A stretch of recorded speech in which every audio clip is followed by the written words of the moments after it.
So in this part, we are going to learn about the while loop in C++.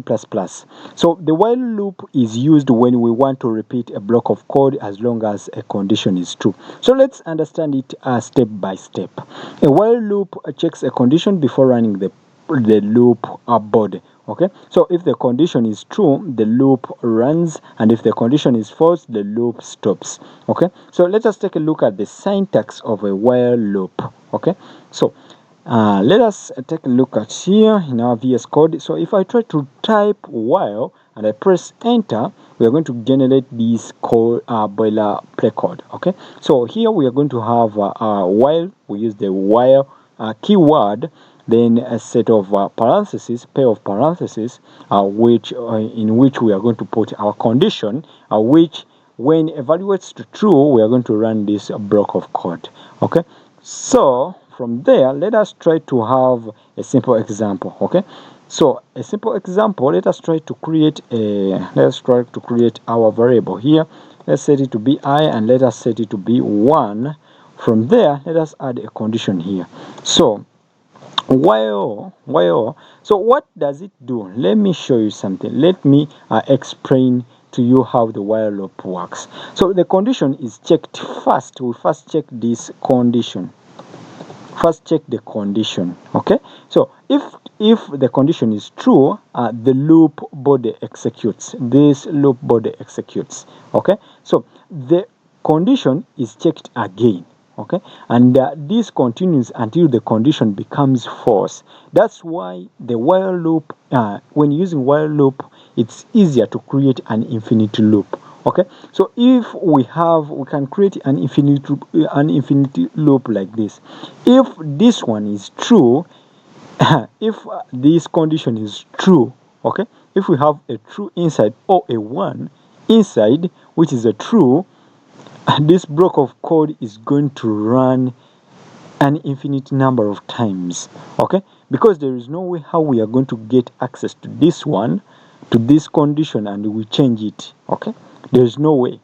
Okay, so this one is going to generate an infinite loop. Okay, so let's try to take a look at the example that I wanted to show you. Okay, so from there, let us have our I to be greater than, okay, I is less than 5. Okay, is less than or equals to 5.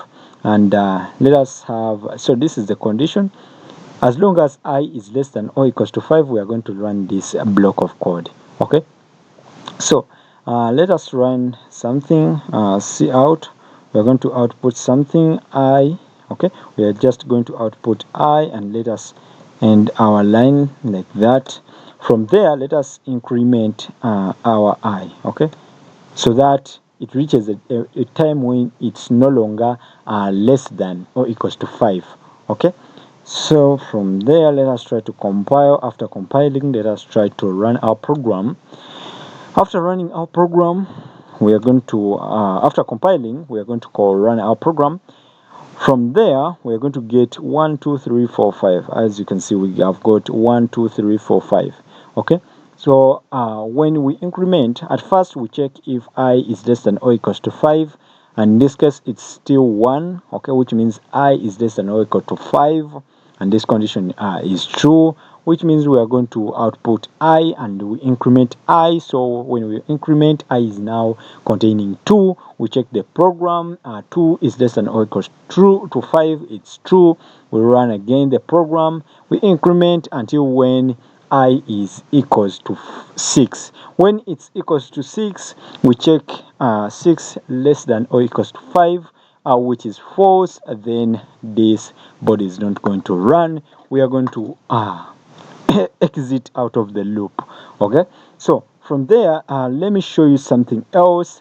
So we can also use the while loop with the user input. Okay, so you can check for user. For example, let me have here something. Let me have here something int the number. Let us initialize a number variable.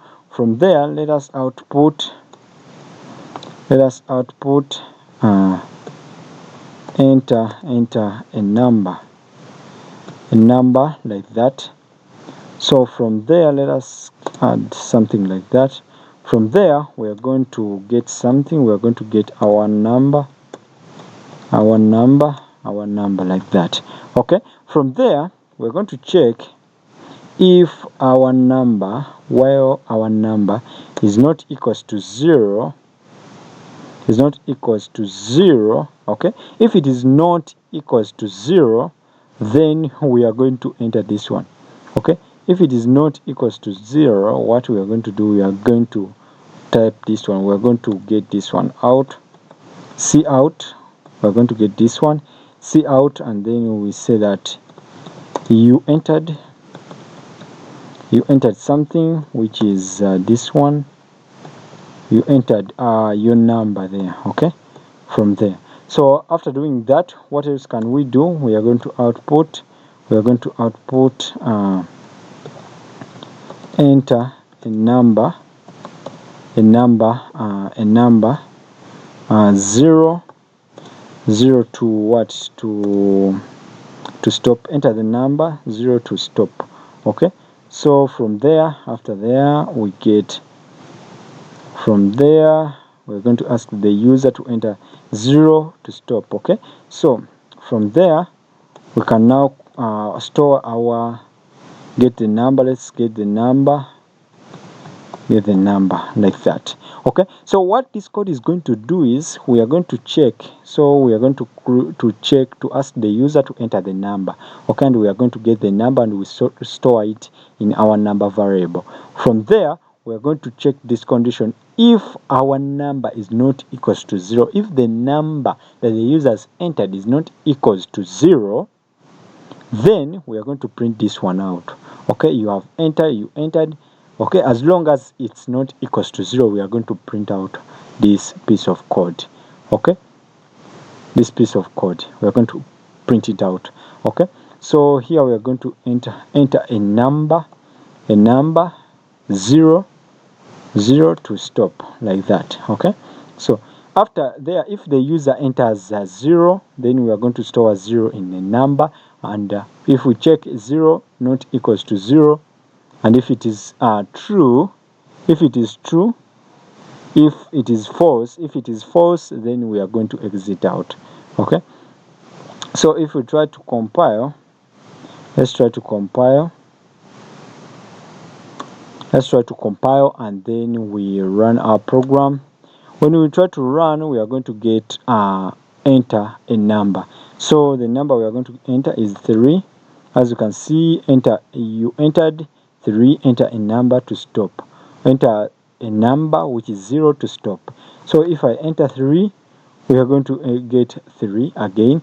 If I enter 4, we are going to get 4 again. As you can see, enter a number. So if I enter like 0, we are going to exit out of our loop. Okay, and the program is just going to end. Okay, like that. Okay, so I showed you how we can generate an infinity loop. Okay, so and we can also break out of the loop using the break keyword. Let me show you here. Let's have let's delete all this piece of code, and let's have our I again.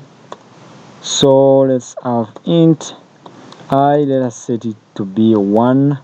From there, let us come down here, and then we check if I is less than or equals to. As long as I is less than or equals to 10, we are going to run this piece of code.